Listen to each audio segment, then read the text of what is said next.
ഇതൊക്കെ പറയുമ്പോഴും അന്നത്തെ ജാഹിലിയ കാലം ഇതെല്ലാം നിറഞ്ഞ, ഇതൊക്കെ മാത്രം ഉണ്ടായിരുന്ന ഒരു സമൂഹമായിരുന്നു എന്ന് നമ്മൾ തെറ്റിദ്ധരിക്കണം. അന്നും നല്ല സ്വഭാവങ്ങളുണ്ട്, നല്ല ഇതൊക്കെ വെച്ച് പുലർത്തുന്ന ആളുകൾ തന്നെ ഉയർത്തിപ്പിടിക്കുന്ന നല്ല മൂല്യങ്ങൾ, നല്ല സ്വഭാവങ്ങൾ അന്നുമുണ്ട്.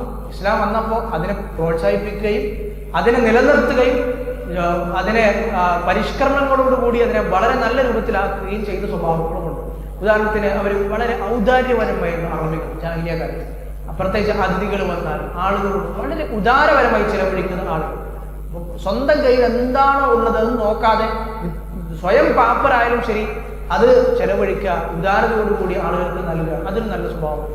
അതുപോലെ തന്നെ ഒരു കരാറ് ചെയ്താൽ അത് ലംഘിക്കില്ല, ഒരു വാഗ്ദാനം കൊടുത്താൽ അത് ലംഘിക്കില്ല. അത് അറബികൾക്കിടയിൽ അങ്ങനെ തന്നെയുണ്ട്. അത് റസൂലുള്ളാഹി സ്വല്ലല്ലാഹു അലൈഹി വസല്ലമയുടെ പ്രബോധനം വന്ന് മക്കയിലെ ആളുകളൊക്കെ ശത്രുക്കളായി, ഖുറൈശികൾ ഒന്നടങ്കം പ്രവാചകൻ സ്വല്ലല്ലാഹു അലൈഹി വസല്ലമയ്ക്ക് എതിരെ വളരെ ശത്രുതയോടുകൂടി നിലനിൽക്കുന്ന സന്ദർഭങ്ങളിൽ പോലും മുശ്രിക്കീങ്ങളിൽപ്പെട്ട ഒരാൾ തന്നെ മുസ്ലിങ്ങളിൽപ്പെട്ട ഒരാൾക്ക് അഭയം കൊടുത്താൽ പിന്നെ അവരൊന്നും ചെയ്യില്ല.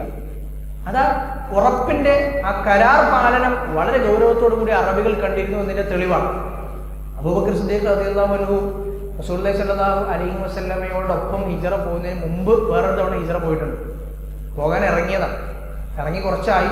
അപ്പോഴാണ് ഇബ്നു ദഖീന എന്ന് പറയുന്ന ആൾ വന്നിട്ട് പിന്തിരിപ്പിക്കുന്നത്. പിന്നെ മക്കയിലേക്ക് നിങ്ങൾ തിരിച്ചു വരണം, നിങ്ങൾ പുറത്തു പോകാൻ പാടില്ല എന്നൊക്കെ പറഞ്ഞു. അപ്പൊ ഇദ്ദേഹം അഭയം കൊടുത്താണ്. ഇബ്നു ദഖീന എന്ന് പറയുന്ന ആള് മുശ്രിക്കാണ്. പക്ഷെ അയാൾ അഭയം കൊടുത്തു. അയാൾ അഭയം കൊടുത്തു കഴിഞ്ഞാൽ പിന്നെ ഒരു മുശ്രിക്കാരെ അഭയം കൊടുത്തു കഴിഞ്ഞാൽ പിന്നെ ബാക്കിയുള്ള അറബികൾ തൊടൂല. എത്ര വലിയ ആളായാലും ചെറിയ ആളായാലും ഒരാള് അഭയം നൽകിക്കഴിഞ്ഞാൽ, അത് പ്രഖ്യാപിച്ചു കഴിഞ്ഞാൽ ബാക്കിയുള്ളവരൊക്കെ അത് അംഗീകരിക്കും. അതാ ഒരു കരാർ, ഒരു ഉടമ്പടി, ഇതൊക്കെ അംഗീകരിക്കുക, ഇതൊക്കെ വളരെ കണിശമായി വെച്ചു പുലർത്തുക എന്നതിൽ അവർക്കൊരു വിട്ടുവീഴ്ചയും അവർ ചെയ്തിരുന്നില്ല. അത് നല്ലൊരു സ്വഭാവമായിരുന്നു അതുണ്ട്.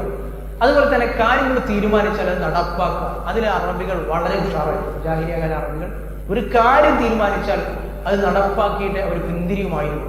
അത്രത്തോളം ദൃഢനിശ്ചയമുള്ള ഒരു ആളുകളായിരുന്നു ജാഹിലിയ കാലത്തും അറബികൾ. അപ്പോ അന്നത്തെ ഒരു സമൂഹം നമ്മൾ മനസ്സിലാക്കണം. അന്നത്തെ ജസീറത്തുൽ അറബിൽ, മക്കയിലായാലും മക്കയുടെ പ്രാന്തപ്രദേശങ്ങളിലായാലും ഇന്നത്തെ അറേബ്യൻ ഉപദ്വീപിൽ അങ്ങിങ്ങായി ചിന്നിച്ചിതറി കിടന്നിരുന്ന അറബികൾ, നാടോടികളായി ഓരോ ചന്തകളിൽ നിന്ന് അടുത്ത ചന്തകളിലേക്ക് പോയിരുന്ന അറബികൾ, ഇവരൊക്കെ അവരുടെയൊക്കെ പൊതു സ്വഭാവം, അതിൽ നിന്ന് മൊത്തത്തിലുള്ള ഒരു ചിത്രമാണ് നമ്മൾ ഇതിലൂടെ മനസ്സിലാക്കിയത്. അപ്പോൾ അന്നത്തെ ഈ നിലനിന്നിരുന്ന ഇത്രയധികം സമൂഹങ്ങളിൽ നിന്ന്, ഇത്ര അധികം ജനവിഭാഗങ്ങളിൽ നിന്ന് അല്ലാഹു സുബ്ഹാനഹു വ തആല മക്കയെ തിരഞ്ഞെടുക്കാനുള്ള കാരണം എന്താണ് എന്നൊരു ചോദ്യം അവിടെ. മക്കയെ തിരഞ്ഞെടുക്കാനുള്ള കാരണം എന്താണ്? എന്താണ് അറബികളെ തിരഞ്ഞെടുക്കാനുള്ള കാരണം? ജസീറത്തുൽ അറബിൽ എന്തുകൊണ്ട് വഹി വന്നു? ഇന്ത്യയിലായിക്കൂടായിരുന്നു? ഇന്ത്യയിലെന്ന ആളുകളുണ്ടല്ലോ, അവിടെ ഉള്ളതിനേക്കാൾ കൂടുതൽ ആളുകൾ ഇന്ത്യയിലുണ്ട്, ചൈനയിലുണ്ട്, യൂറോപ്പിലുണ്ട്, ആഫ്രിക്കയിലുണ്ട്, പല സ്ഥലങ്ങളിലും ആളുകളുണ്ട്. അപ്പോൾ നമുക്ക് വ്യക്തമായി അതിനൊരു ഉത്തരം വിശുദ്ധ ഖുർആനിലോ ഹദീസിലോ കാണാൻ കഴിയില്ല. എന്തുകൊണ്ട് മക്ക? എന്തുകൊണ്ട് മക്കയിൽ തന്നെ ഖുറൈശി ഗോത്രം? അത് അള്ളാഹുവിന്റെ തെരഞ്ഞെടുപ്പാണ് എന്നതാണ് വളരെ ചുരുക്കത്തിൽ നമുക്ക് മനസ്സിലാക്കാൻ കഴിയും. എന്നാലും പണ്ഡിതന്മാർ സീറ ഗ്രന്ഥങ്ങൾ രചിക്കുമ്പോൾ, പ്രവാചകൻ സല്ലല്ലാഹു അലൈഹി വസല്ലമയുടെ ചരിത്രം എഴുതുമ്പോൾ തുടക്കത്തിൽ തന്നെ കുറച്ച് കാര്യങ്ങൾ, അന്നത്തെ അറബികൾക്കുണ്ടായിരുന്ന കുറച്ച് മേന്മകൾ എണ്ണി പറയാറുണ്ട്. പ്രവാചകൻ സല്ലല്ലാഹു അലൈഹി വസല്ലമ മക്കയിൽ പ്രവാചകത്വം ഉണ്ടാകാനുള്ള കാരണം, എന്തുകൊണ്ട് പ്രവാചകൻ സല്ലല്ലാഹു അലൈഹി വസല്ലമ മക്കയിൽ ജനിക്കാനുള്ള കാരണം, അതിലൊന്നായിരുന്നു നേരത്തെ പറഞ്ഞ അറബികൾ മറ്റൊരു മൊത്തത്തിലൊരു അധികാരത്തിന്റെ കീഴിലായിരുന്നില്ല. ഒരു രാജവംശം അവിടെ ഉണ്ടായിരുന്നു. ചിന്നിച്ചിതറി കിടക്കുന്ന ഗോത്ര തലവന്മാരുടെ കീഴിലുള്ള ആളായിരുന്നു അന്നത്തെ ജാഹിലിയ കാല അറബികൾ. അതുപോലെ തന്നെ ഏറ്റവും കൂടുതൽ അവർ നാടന്മാരായിരുന്നു. വളരെ സിമ്പിളായി ജീവിക്കുന്ന, പ്രകൃതി വളരെ ഫിത്രത്ത്, ഒരു ശുദ്ധ പ്രകൃതിയിൽ ജീവിച്ചിരുന്ന ആളുകളായിരുന്നു. ഒരുപാട് ആഴമേറിയ ചിന്ത. ഇപ്പോൾ അന്ന് ഗ്രീസിലൊക്കെ, ഇന്നത്തെ യൂറോപ്പിലും ഗ്രീക്കുകാർക്കിടയിൽ ഇന്നത്തെ ഗ്രീക്ക് തത്വശാസ്ത്രം എന്നറിയപ്പെടുന്നത് പ്രവാചകൻ സല്ലല്ലാഹു അലൈഹി വസല്ലമക്ക് നൂറ്റാണ്ടുകൾക്ക് മുമ്പേ ഉടലെടുത്ത സംഗതിയാണ്. ആഴമേറിയ ചിന്തകൾ എന്ന് അവർ പറയുന്ന കാര്യങ്ങൾ അന്നുമുണ്ട്. ഓരോ കാര്യത്തെക്കുറിച്ച്, ദൈവത്തെക്കുറിച്ച്, ഈ ലോകം ഉണ്ടായതിനെ കുറിച്ച് ഒക്കെയുള്ള ചിന്തകൾ. ഇതൊന്നും അറബികളെ തൊട്ട് തീണ്ടിയിരുന്നില്ല. അവർ വളരെ നാടന്മാരായി അവരുടെ ദൈനംദിന കാര്യങ്ങൾ വളരെ കൃത്യമായി കൊണ്ടുപോയി ജീവിച്ചിരുന്ന, സഞ്ചാരം നടത്തിയിരുന്ന, സഞ്ചാരം ഇഷ്ടപ്പെട്ടിരുന്ന ആളുകളായിരുന്നു അറബി.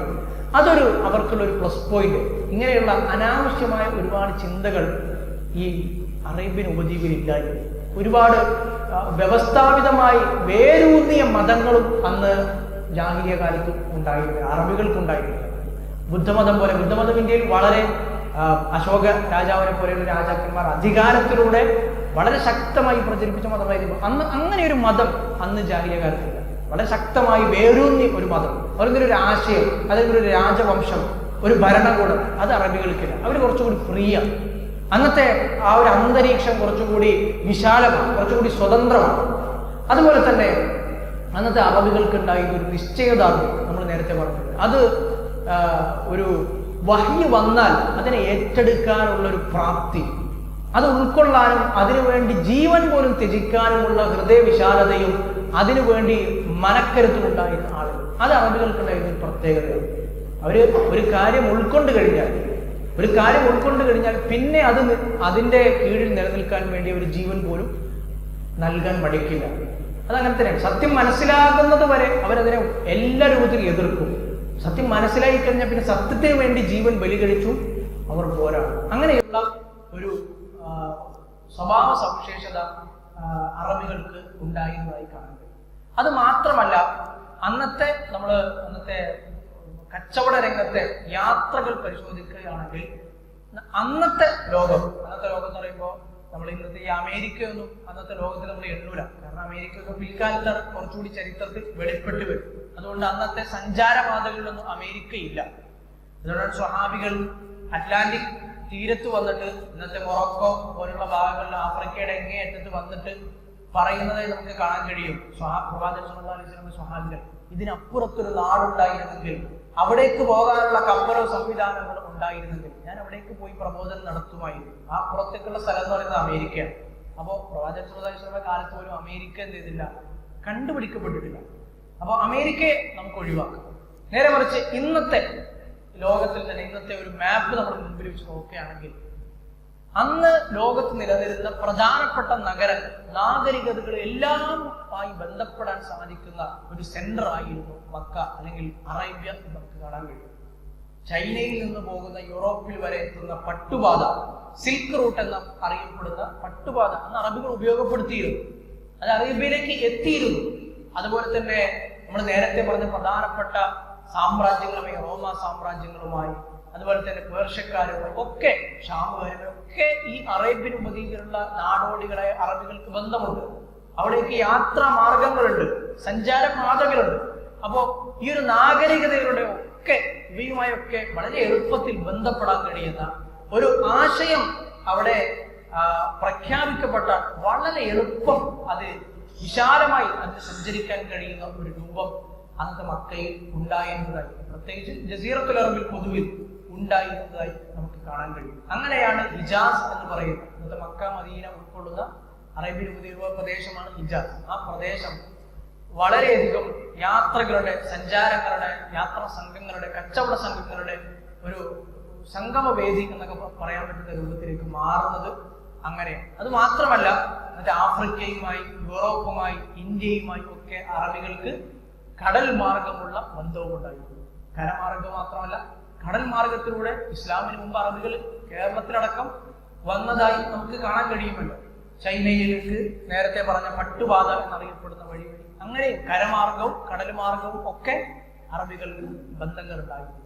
അതുകൊണ്ടാണ് ഇത്രയധികം വളരെ വിശാലമായ ബന്ധങ്ങൾ രൂപപ്പെടുത്തിയെടുക്കാൻ കഴിയുന്നത് കൊണ്ടാണ് റസൂലുള്ളാഹി സ്വല്ലല്ലാഹു അലൈഹി വസല്ലം കേവലം 23 വർഷത്തെ പ്രബോധനം, റസൂലുള്ളാഹി സ്വല്ലല്ലാഹു അലൈഹി വസല്ലമയുടെ പ്രബോധനം 23 വർഷങ്ങൾ കൊണ്ട് കഴിഞ്ഞിട്ടും അതേ സമയത്ത് തന്നെ യൂറോപ്പിലും ഇന്നത്തെ ആഫ്രിക്കയിലും ഇന്ത്യയിലും ഒക്കെ വളരെ പെട്ടെന്ന് തന്നെ ഇസ്ലാം എത്തിച്ചേർന്നത് അതുകൊണ്ടാണ്. ഇസ്ലാം ഒരു ഒറ്റപ്പെട്ട പ്രദേശത്തായിരുന്നെങ്കിൽ ഇന്നത്തെ അമേരിക്കയിലോ അല്ലെങ്കിൽ യൂറോപ്പിലോ ഒക്കെ ആയിരുന്നെങ്കിൽ ഇത് സാധ്യമാകുമായിരുന്നു. അന്നത്തെ യൂറോപ്പുകാർ കപ്പൽ കേട്ടുകേൾവി പോലും ഉണ്ടായിരുന്നില്ല. അന്നത്തെ അറബികൾ കപ്പൽ മാർഗം കടലിൽ വളരെയധികം സഞ്ചാരങ്ങൾ അന്ന് നടത്തിയിരുന്നു. അപ്പൊ ഇസ്ലാം നമ്മൾ ലഭ്യമായ നമ്മുടെ പരിമിതമായ അറിവ് വെച്ച് നോക്കുമ്പോൾ ഇതൊക്കെ അല്ലാഹു സുബ്ഹാനഹു വ തആല അറേബ്യയെ വഹ്യിന്റെ കേന്ദ്രമായി തിരഞ്ഞെടുക്കാൻ, റസൂലുള്ളാഹി സ്വല്ലല്ലാഹു അലൈഹി വസല്ലമയുടെ ജനന സ്ഥലമായി തിരഞ്ഞെടുക്കാനുള്ള കാരണങ്ങളായി നമുക്ക് എണ്ണാൻ പറ്റുന്നതാണ്.